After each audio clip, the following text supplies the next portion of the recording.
Yeah, so having a plan, thinking about retirement early, how we're going to spend our time, perhaps some challenges we might face, and thinking about how we might overcome those.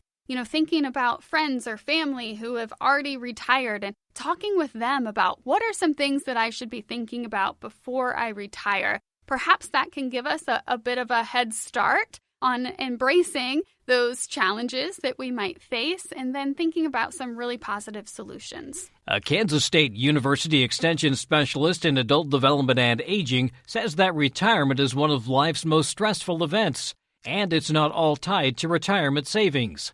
Researchers have been exploring retirees' life experiences, and they've found that there are several distinct stages of retirement that retirees face.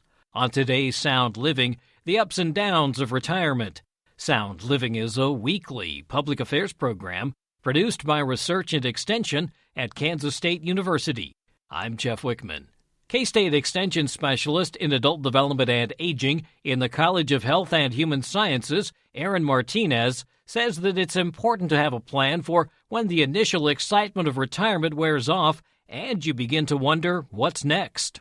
Erin, I think the dream is always an opportunity to get to that final stage where we've had a long career, we're ready to retire, but there's also some apprehension along with excitement that comes along with that. Yeah, so retirement can be a really exciting thing. We've worked so hard throughout our lives and those working years to sort of build up and get to this point. But retirement can also be a difficult transition. It's exciting and wonderful, but also there's some thoughts that go along with it. I guess we talk about stages of grief, but there's actually some stages that go along with retirement, too. Yeah, so oftentimes people will start off in that honeymoon phase where retirement is that newfound freedom. It's relaxing, engaging in all of those things that we've wanted to engage in for so long. So it's really that happy phase. It's excitement. You're getting out and being able to do all of those things that you've wanted to do with your time. But then we kind of do all of that, and then we kind of wonder what's next, right? Yeah, there's definitely that lull that some people can have after they have accomplished their bucket list and have started to check a lot of those things off.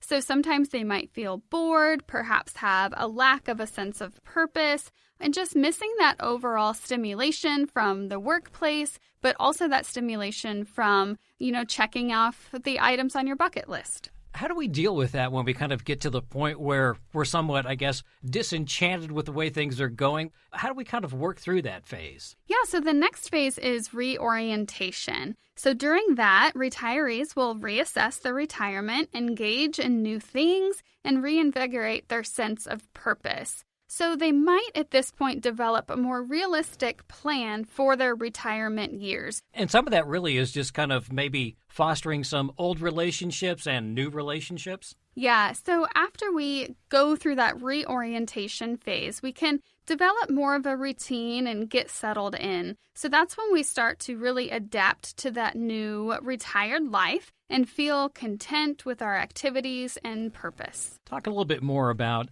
maybe settling in and looking at these new life stages. What are some of the things, I guess, that go through people's minds, or what are some of the things that they really try to accomplish? So after we've experienced that honeymoon phase, we're starting to settle in. There's a lot of things that people do want to accomplish. And some of that includes living a healthier lifestyle, also thinking about what their future holds and how to prepare for that. There's a lot of thoughts and processes that can go into that, as well as, really how do I enjoy spending my time? How do I not stretch myself too thin? How do I fit all of these things that I want to do into my day? But perhaps we don't know exactly what we want to do, so there's also that time of contemplation. I think what I'm hearing you saying is we really need to think about retirement, probably even before we get to the retirement stage. We need to start going through some of this and really planning out the next 15, 20 years of our life, maybe longer. Yeah, absolutely. So something that's interesting and we hear quite often with retirement is,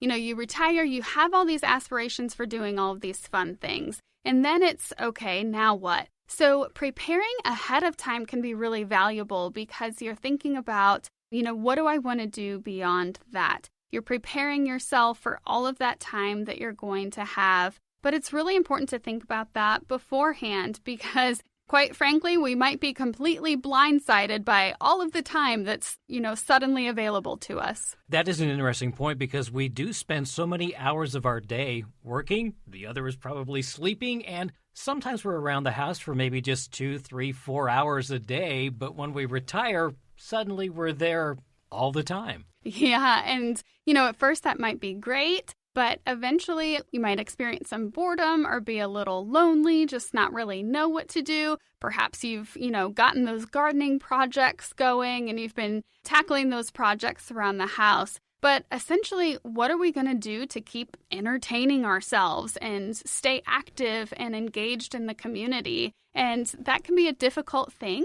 But the earlier we start thinking about that and what our goals are going into retirement, the better. Sometimes this boils down to hobbies and what your interests are. You might be able to volunteer locally. Yeah, so volunteering locally is an amazing thing to do. And the research actually shows that the majority of volunteers are older adults who are retired. And so, first of all, if you're kind of nervous about volunteering and, am I going to know anybody? What is this going to look like? Rest assured that some of the people that you're going to be volunteering alongside will likely be in a similar life stage as you. So think about those things that you really enjoy. Perhaps think about those major issues in your community, the biggest difference you can make, and engage in those things to help other people. Yeah, I know that a lot of the volunteers in the 4-H program are retirees. Yeah, 4-H benefits so much from older adults, and I know those intergenerational relationships are so valuable, connecting young kids with older adults, connecting their parents with older adults. There's so many benefits to those relationships, and what a fantastic opportunity for young people to learn from individuals who have more experience and wisdom and things to pass down onto that next generation. It's kind of also a nice way to make yourself feel young, too, to be around the younger people and the excitement that they have when they're working on a project.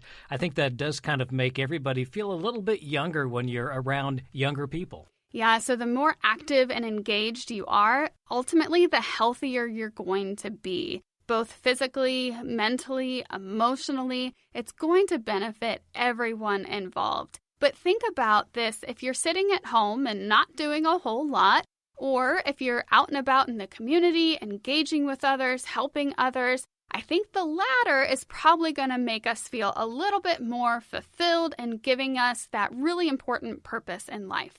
We often think a lot about money as part of our retirement goal. Granted, that's a huge part that we need to take care of, but really the social and what we're going to do from there on is equally as important. Yeah, and that's something that people, quite frankly, just don't talk about. So much of retirement is focused on finances, which, like you said, those are incredibly important. But overall, finances really aren't your day-to-day.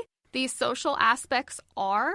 So it's so critical that we're thinking about that. How are we going to spend our time? What do those relationships look like? How do we want to give back to our community? We need to think beyond finances and start to make that conversation the norm rather than retirement just focusing on money. We talked a lot about volunteering. There's a lot of social clubs as well that you can join, organizations within the community, maybe even going to the senior center from time to time. Those are things that we maybe need to start planning for and working into our schedule, and then finding the things that really maybe fit our personalities or what we like to do. Yeah, so the senior center, we often hear, oh, that's that place for those old people. But that is the farthest thing from the truth. Just the other day, I was over at the senior center in our community, and it is just filled with vibrant people who are active and engaged, doing all sorts of different activities, sharing meals together, having card clubs. There's all sorts of just puzzles and fun things around in the area.